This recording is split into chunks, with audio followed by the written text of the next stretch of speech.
মতুয়াবাড়ির যে ঝামেলা তাতে মমতা ঠাকুরের তরফ থেকে কমপ্লেন করা হয়েছে এবং তাতে এফআইআর এর প্রথম নাম হচ্ছে কেন্দ্রীয় মন্ত্রী শান্তনু ঠাকুর এবং মমতা ঠাকুরের ওই অভিযোগের উনি হামলা করতে গেছিলেন কেন? ওটা মতুয়া টতুয়া কোনো বিষয় নয়। তৃণমূল হামলা করতে গেছিল সাংসদ, কেন্দ্রীয় মন্ত্রী, ভারতীয় জনতা পার্টির রাজ্যের বলিষ্ঠ নেতা শান্তনু ঠাকুরের বাড়িতে। এটা মতুয়া টতুয়ার কোন ইস্যু নয়। আমি যদি হামলা করতে যাই, আমি হিন্দু শুভেন্দু অধিকারী, ব্রাহ্মণ বাড়ির ছেলে শুভেন্দু অধিকারী হিসেবে আমার পরিচয় হবে না, আমি হামলাকারী হিসেবে পরিচিত হব। ওখানে তৃণমূল কংগ্রেস গেছিল, তৃণমূল কংগ্রেসই বরঞ্চ প্রভু হরিচাঁদ ঠাকুর, গুরুচাঁদ ঠাকুরের পতাকা ব্যবহার করে ওই ধর্মীয় পতাকাকে অমর্যাদা করেছে।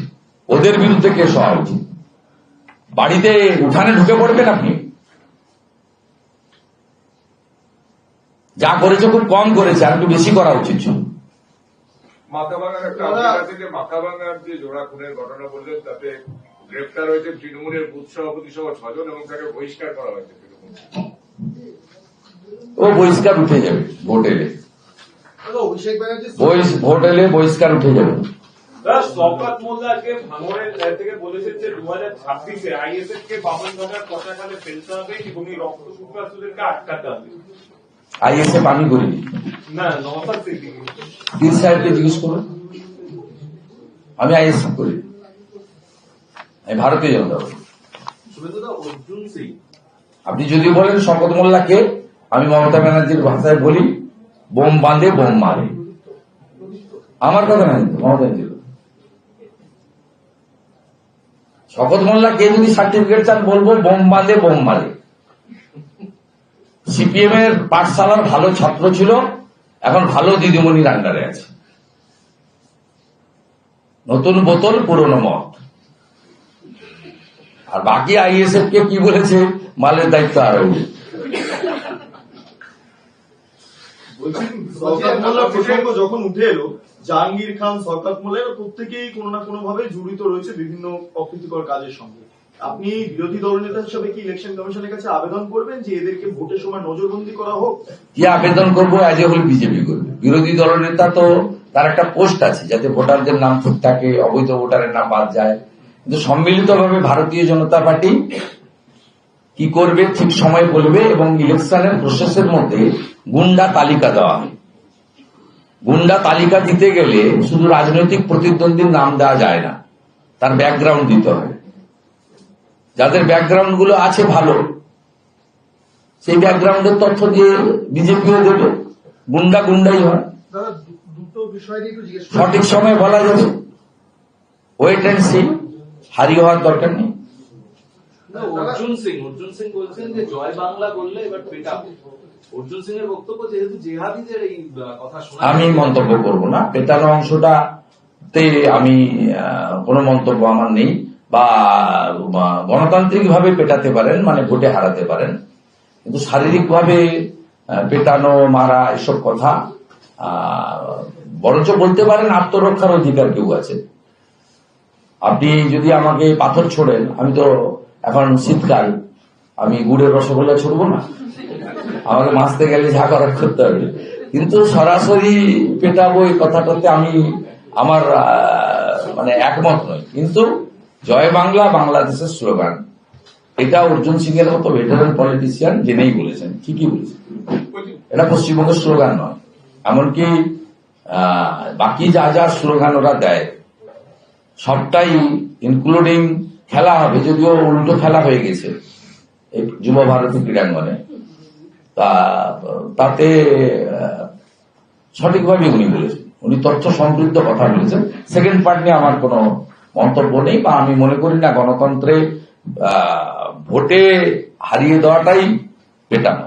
ভোটে হারিয়ে দেওয়া এবং গণতান্ত্রিকভাবে ক্ষমতা কেড়ে নেওয়া, এটাই হচ্ছে গণতন্ত্রের লড়াইতে জয়। মল্ল যুদ্ধ করা দরকার।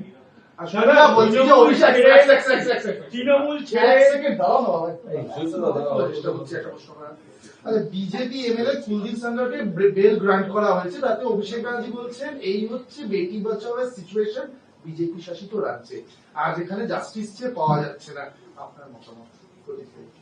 যে উনি সন্দীপ ঘোষ যখন বেল পেল তখন কিছু বলেননি, নিজের জায়গাটা ঠিক করুন। কেন বেল পেয়েছেন কোর্ট বলতে পারবে, কতদিন জেলে ছিলেন, একটা নির্দিষ্ট সময় পর্যন্ত কনভিকশন না হলে বেল টেল ইত্যাদি মিলে, যেভাবে পার্থ চ্যাটার্জি, জ্যোতিপ্রিয় মল্লিক, অনুব্রত মন্ডলরা বেল পেয়েছে। আমি এই কেস সম্পর্কে জানি না, আমি বলবো না, কিন্তু ওনারা সবসময় পশ্চিমবঙ্গে থাকেন না, পশ্চিমবঙ্গের বাইরে চলে যান। ওনারা 15 বছর রাজত্ব করার পরে বিরোধী দলের মতো কথা বলবেন না। পশ্চিমবঙ্গের স্বীকৃত বিরোধী দল বিজেপি, বিরোধী দলের ভূমিকাটা বিজেপিকে নিতে দিন। আপনারা পশ্চিমবঙ্গে 15 বছর রাজত্ব করেছেন, law and order state subject. এই রাজ্যে নারী সুরক্ষা, কন্যা সুরক্ষা তলানিতে। যেদিন উড়িষ্যার অভিভাবক গ্যাং রেপে ধর্ষিতা তার মেয়েকে দুর্গাপুর আইকিউ সিটি থেকে নিয়ে যাওয়ার সময় বলে গেলেন 80 লক্ষ টাকা ক্যাপিটেশন ফি দিয়ে ভর্তি করেছিলাম, কিন্তু পশ্চিমবঙ্গ কোন কন্যাদের জন্য সুরক্ষিত নয়, আমি আমার মেয়েকে উড়িষ্যা নিয়ে চললাম। সেদিন কিন্তু আপনার মুখ থেকে কোনো বক্তব্য আসেনি।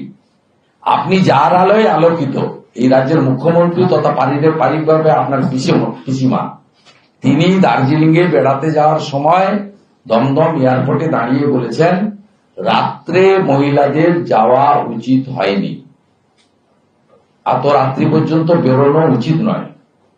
রাজ্যের মুখ্যমন্ত্রী বলছেন এই সরকারি আরজিকরের পরে সুপ্রিম কোর্টের ধাতানিকে প্রত্যাহার করেছে। আলাপন ব্যানার্জিকে দিয়ে বলেছিলেন যে আফটার ইভিনিং মেয়েরা কাজ করবে না, লিখিতভাবে দিয়েছিলেন।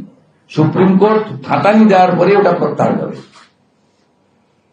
আপনাদের মুখ্যমন্ত্রী, পশ্চিমবাংলার মুখ্যমন্ত্রী, আপনার নেত্রী এবং আপনার ব্যক্তিগতভাবে পিসি, তিনি বলেছিলেন মহিলাদের নিজেদের সুরক্ষাটা নিজেদের বুঝে নিতে হবে।